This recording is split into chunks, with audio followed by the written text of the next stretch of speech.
Hi to all my viewers in the Ukraine, and it's from Kiev. So I'm surprised it got here, actually, with all the stuff that's been happening. So I hope all my viewers in the Ukraine are safe.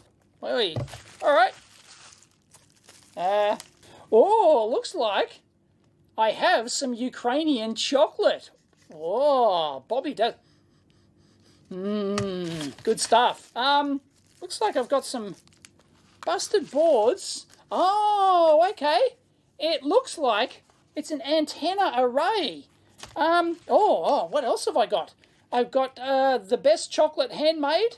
Vegan chocolate. I know all my vegan viewers out there. It's Leopold. Is it good? Leave it in the comments down below. Oh, I have to try that out.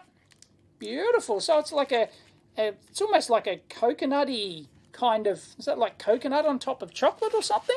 And we've got some choice fridge magnets. Terrific stuff. Sent in by Oleg. Thank you very much. Oleg Kukov. I'll put his website down below because he has put it here. And he's on the Twitterverse as well. This is fourth sucker the Sav.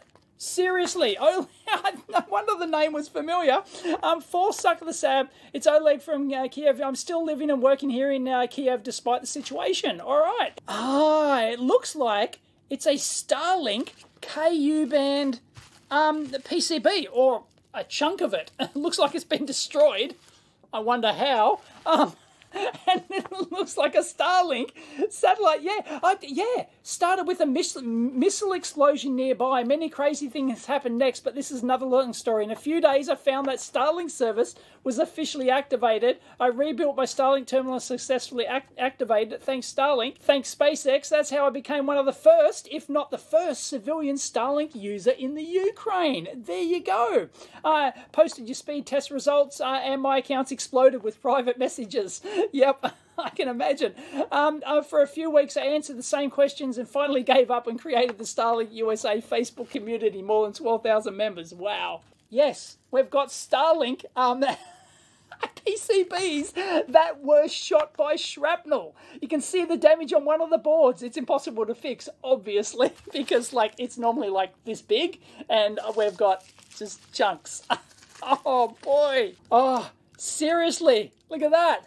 There you go. I'll get up closer with the macro lens on the main bench, but geez, this was a Starlink dish and it got blown up. It's unbelievable. Awesome, Oleg. Thank you very much. Stay safe, mate. Let's go check it out on the bench. Oh, check it out. Look what we got here. You can see the big shrapnel marks here. You can see where it's absolutely torn ass right through this thing. Wow, you can see the fibers have been ripped out of this thing. Oh, that's terrible, Muriel. And then we've got this, what looks like a patch array mylar sheet with some conductive patch antennas on it. That's just been ripped right through. And this plastic spacer material here has just been absolutely torn ass right through. Unbelievable. So we've got multiple pieces here. Here's the top of it, so the white dish. So this is like the radome top section of it. Then we've got a spacer material here. The thickness and the diameters of all the spacers and everything, that really is critical to, because this is a phased array beam forming antenna with I don't know how many thousands of elements on it. It's, it's pretty remarkable. Then we've got another spacer material here. So I don't know, I've lost order. I've lost the order of how these actually came out. And as I said, this is a sheet of patch antennas on here. So we've got these conductive patch antennas, and these are coupled through. And it looks like we've got another sheet here as well. So these would be separated by spacers. I've mixed up the order of this. But anyway, it's basically a coupled patch array system like this. And then we've got... Is that a spacer? That's non-conductive. I think that's just an aperture. That's not the same aperture as here. Oh, okay. Right, they've got circles like that. So one of the patches goes in the middle like that. If we line them up, we'll find that they'll they will eventually line up in the middle. Yep, they'll line up in the middle like that. So that's what that's for. But this is all to do with, like, you know, preventing the side lobes or controlling the side lobes in the phased array as you transmit and receive on these things. So it's all complicated RF stuff. I won't pretend to be able to explain it all to you. I think Sharia from the Signal Path has done a video on this, so I'll try and find that and I'll link it in. But look. Look at the giant chunk. Oh, a moment's silence, please, for this Ukrainian Starlink terminal. You can see that we've actually got a more intact piece here, so maybe we can take that apart layer by layer. But anyway, here's the main ST chip down here. Let's get the macro on that. So there it is. I'll put up the data sheet for that. What are the other little smaller ones? I can't see those. Are they little muxes or something? I'll try and zoom into that, because you're probably watching this in 4K, aren't you? I can't see this on the camcorder screen. So I'll try and find a data sheet for the smaller jobbies. But yeah, the ST, they make some of the best in the business. So yeah, this has not been developed by Starlink. They're just using off-the-shelf chips, but you know, there's a ton of, you know, really, you know, exotic RF engineering that goes into this sort of stuff. So, you know, there's lots of really high-end, expensive RF tools that allow you to design all these coupled patch antenna phased array systems and simulate them, and, you know, they would have done that until the cows come home. Oh, check out the delamination on that PCB. Oh, that just hurts. So it looks like we have an almost complete wedge of our Starlink dish here. So there you go. That's I think that's a complete section. So you can sandwich that together, but I won't go hugely in depth. So yeah, radome material looks like just fiberglass, I think. Just, you know, FR4 type fiberglass. Maybe it's, you know, higher end than that, because it needs to be transparent. You know, it needs to be RF transparent, offer as little attenuation as possible, and then it's also got to, you know, reject water and stuff like that. So they've probably coated that with something that, you know, because you don't want like a film of water on there or something like that. That'd ruin your day at these sort of frequencies. Which, by the way, 11 gig downlink and about 14 gigahertz uplink on that, but there are various then banks above that as well. I'll put up the frequency ranges here, but you know, it's pretty up there. Then we've got what looks like some sort of like plastic spacer, but that's probably like to mount the back of it, because this, like here, only goes to there, so the PCB doesn't extend all the way. So this is like part of the plastic backing or something like that, part of the housing, something like that, the housing array. Oleg was kind enough to include where our section came from. There you go. So we've got this little chunk over here like this, and like there's a whole bunch of voltage regulators down here, power, system on chip, RAM, and then the GPS up here as well. And then I don't know, a square terminal. I don't know what that is. Can you get a square Starlink dish? Anyway, the other section has been cut out from here, and I'm not sure, like the other one has come from a square terminal. Do they come in square versions? I thought they only had like the round version like this, but I don't know. I'll have to, I don't know anything about Starlink, so yeah, I don't have one. But anyway, the chunk we got just came out of the antenna array section here.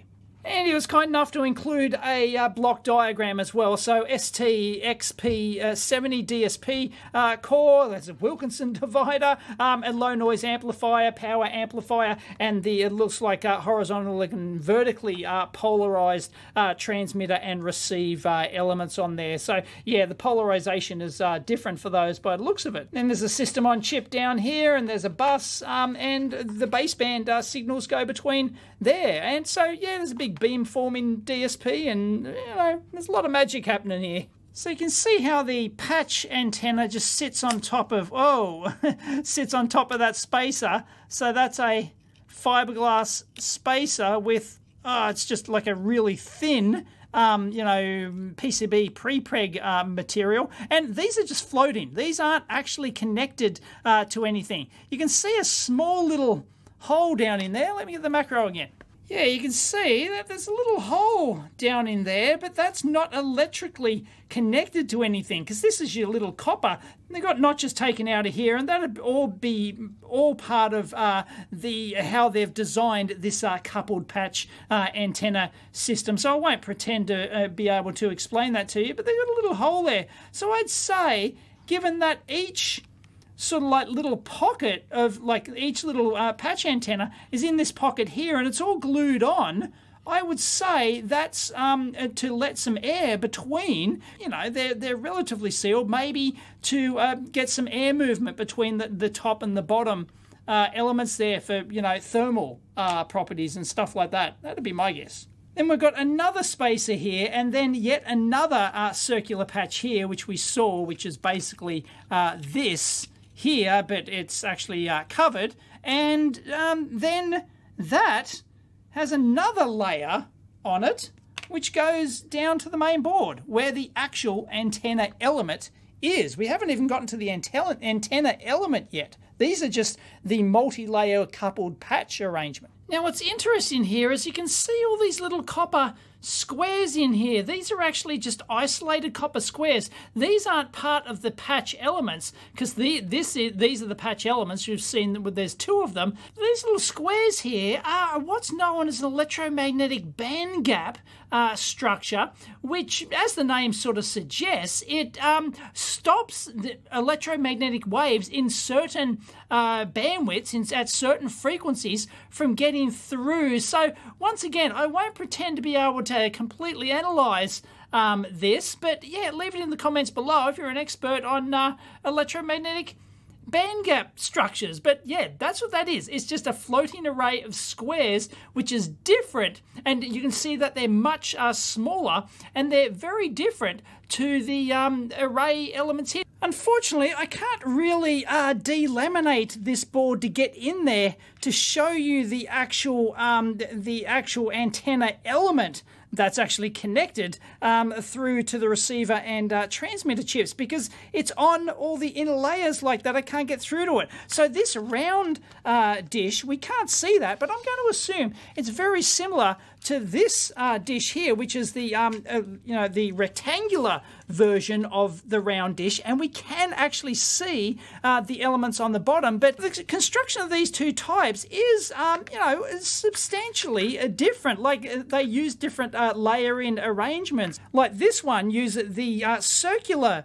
patch is on a separate sort of like plastic sheet here, whereas on this design, it's actually looks like it's on like a fiberglass pre-preg in there. So they're physically quite different constructions. The upper, I guess you call that the upper, the outermost coupled patch, that looks very similar, but once again, this is on a PCB and these are on sheets. So yeah, this is like a lower cost construction. It'd be cheaper to get this than it would for this one. So I don't know if this is a newer, this rectangular one's a newer design and this circular one's an older one. Don't know. Leave it in the comments if you do though. But anyway, we can actually, believe it or not, the antennas are on here. You can start seeing those in the reflections there. They've got that horizontal and vertical pattern, which, as you saw here, are the transmit and receive elements.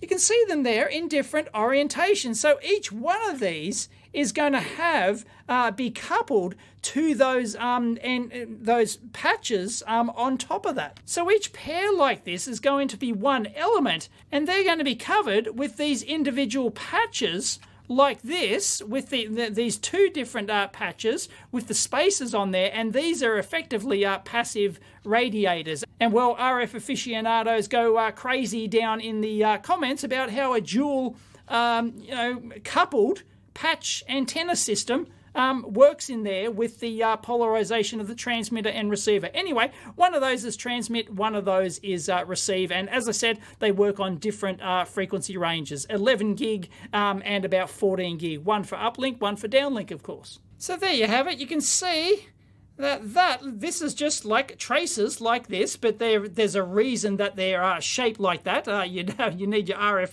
simulator to tell you why. If you're into that sort of thing, leave it in the comments down below. But anyway, they're effectively like a H pattern antenna patch. They're all like basically patch antennas, and so that's going down to that via there. And this one is, where's the via attached to that one? Can't see it. It's got to be there. Is that it above there? I don't know. It's really quite hard to see, but I think you can actually see that one going off those. So I'm not sure what the deal is there, but yeah. Anyway, 2 little H patches. Cool, huh? Got a second suck of the Sav, Snaptron, who make the best domes, i.e. tactile snap domes in the business. I've used those for, I don't know how long I've been using Snaptron domes. They're my go-to first choice for, you know, if I need tactile domes and stuff like that. Back when I was like into designing my calculator watches and stuff, it was like, oh yeah, they were like the go-to ones. So, ooh, it looks like we actually have a reel.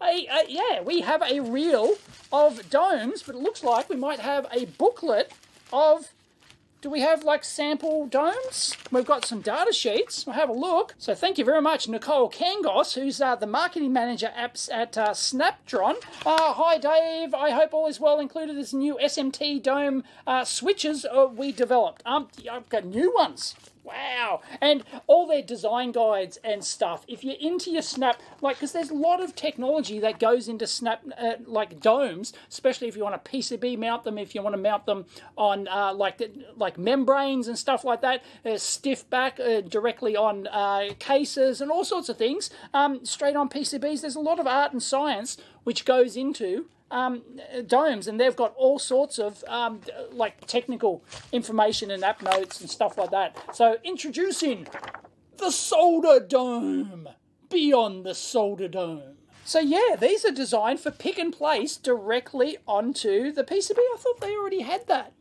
Little pro tip here for the marketing, when you give these to, like, because Snaptron will send you, you know, if you're a company and you're looking to, you know, buy 1 million domes or whatever, they'll send you all the information and probably come around there and take you to lunch and all sorts of things. Yeah, it'd be nice in this particular case to have like a sample PCB, just the size of the business card or something.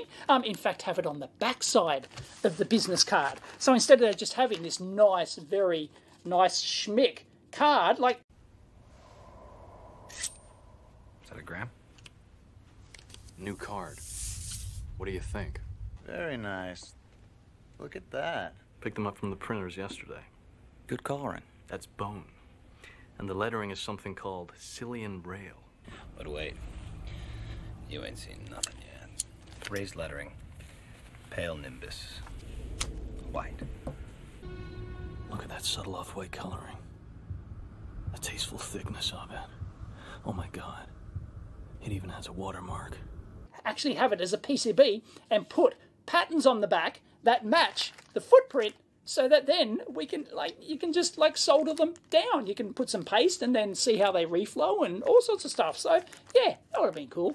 There you go, data sheet for these new surface mount domes here, 154 grams, classic displacement curve here for the force, and there you go. There's you've got your layout for it. Might be a bit tricky to sort of like design that into your PCB footprint, but yeah, there you go. No wuckers. So there's the tape.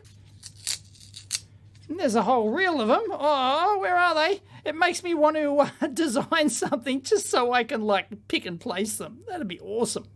Flush.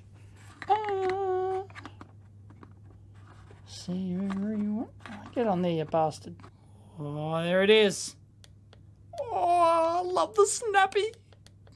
Brings a tear to the eye. Oh, we flipped it. Oh no, nothing worse than flipping your dome.